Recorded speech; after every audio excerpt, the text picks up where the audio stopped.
replace these front springs because they've got a lift and they're pretty scabby and I don't want them. I've got these take-off springs to go on. And 2 years ago, this shock absorber and that nut, it took me 2 weeks to get off. You've got to remove the shocks to change the springs on a Defender because they hold the body to the axle basically. So that's going to have to come off. The other side, I'm going to have to deal with that. I'm going to start off with our tried and trusty tools for getting the shock off. We're going to move to gentle tickling 85. If that doesn't work, we're going to move on to Caveman's Best Friend. And then finally we'll probably end up with Mr. Angry. Yeah, had to use that one last time. I should probably start on this side so I know that I can actually do this job and tackle that first so I don't end up with mismatched springs, but every bone in my body is telling me start on the easy one first. You know what it's like when you just want to ease yourself into a job, make some progress and feel like you're getting somewhere first before you tackle the difficult stuff, but yeah, no, I'm just going to have to go full on straight into potential problems. I'm going to have to lift the body up a bit just so I can extend the springs a bit to get this in.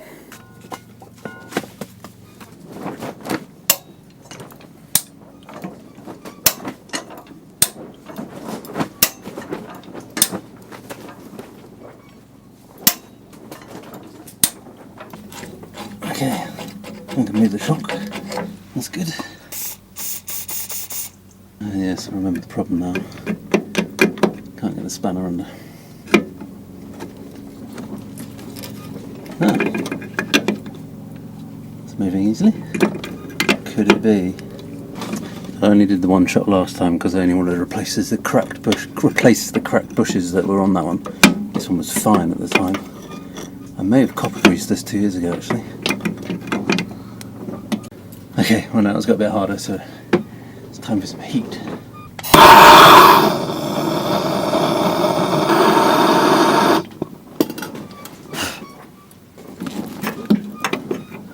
Moving nicely.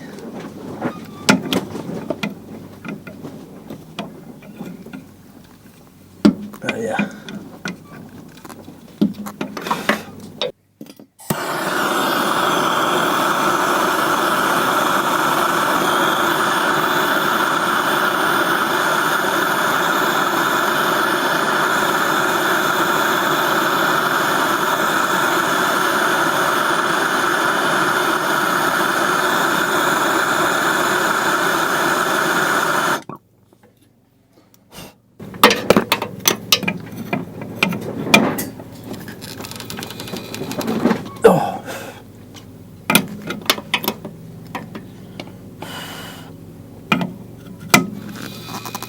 That doesn't want to budge. I'm going to have to turn it around and do it a bit. We have resorted to having to cut the tip off.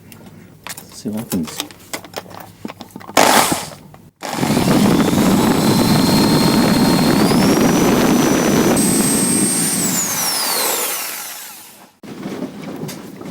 Okay, let's hope I've left enough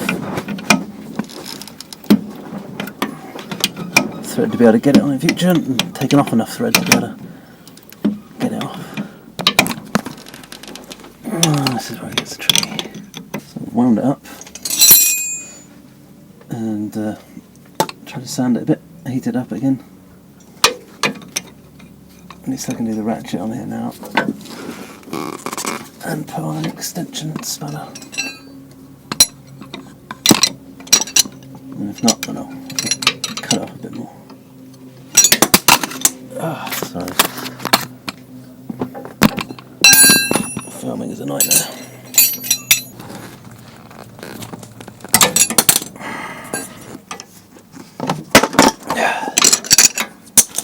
Oh, I can't do everything at once. Right, I tried. The nut will go down to the flush with the threads, but it won't go any further, so I'm going to have to cut that off. I guess the tool I'm missing is an M12 tap. Well, I have an M12 tap, but an M12 fine tap that I could have run up the threads to begin with. I should have had more forethought and bought one.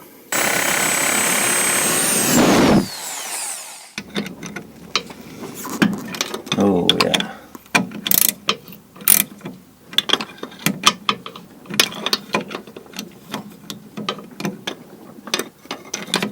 It won't stay on because of these washers. I'm trying to think what would make this easier. I have to grip this and tension that. I have to put that there. Get the angle right.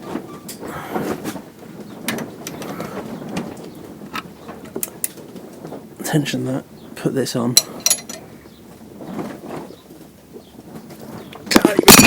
Rotation, that spins off. Put the spanner back on. I can't get it back, so then I'll take it off. Put this back here. Maybe a crow's foot spanner would help.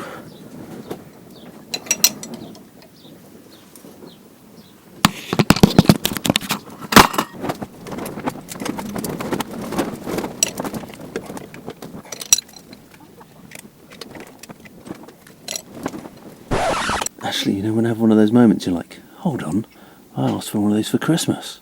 So here we go. Anyway, next problem. Someone had put the 18 in the 19, so that's actually the 19. Oh yeah. That is the start.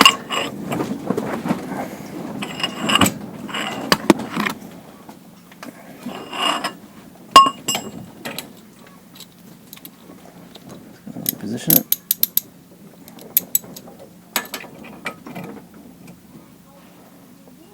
Oh, why didn't I remember this half an hour ago? There we go. Oh, finally. So that was 1 hour 34 minutes, and this is all these are all the tools I've used. That one as well. I think next time I'll get an M12 fine tap. Getting this covers off a bit more involved on a 2.8 HS. There's a lot more stuff going on here, but yeah, I don't think that nut's going to be particularly fun. I can do that in the workshop. I'm going to take this off.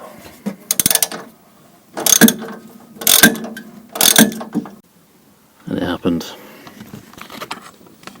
One of them went, so that's a delay for the project.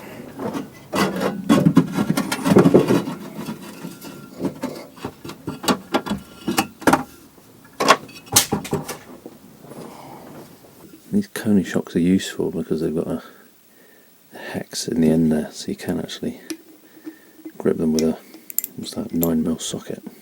Let's hope these are good enough.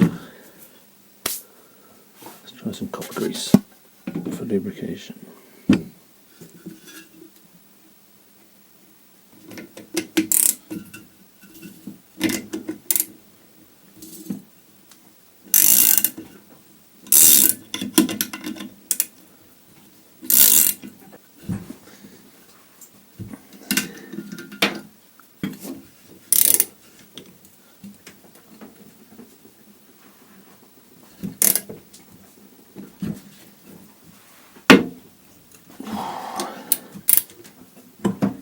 Nuclear.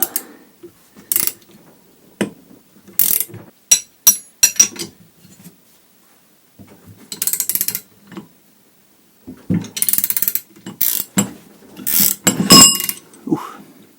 At the last minute it pushes this off. The other option is a burn out of the nylock, and that could probably go lower, go deeper. There we go.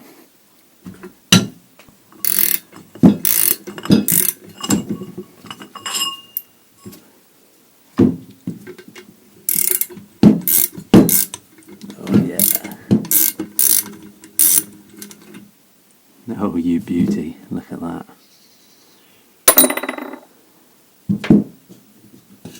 It's a bit toasty.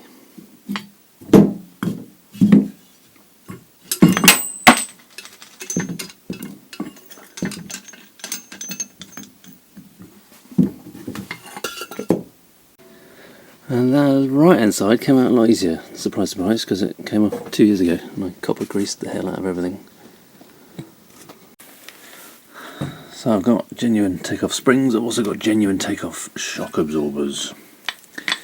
These came from a 2016 vehicle and they're only 40 quid, which I think, and they work, which is a good thing, but I didn't want to go back with the Conies because they're looking a bit tired. and I might want to keep these in case I need them for something else in future. And plus it's had a lift, so these might be lifted ones, I'm not entirely sure, but the plan is going back to standard.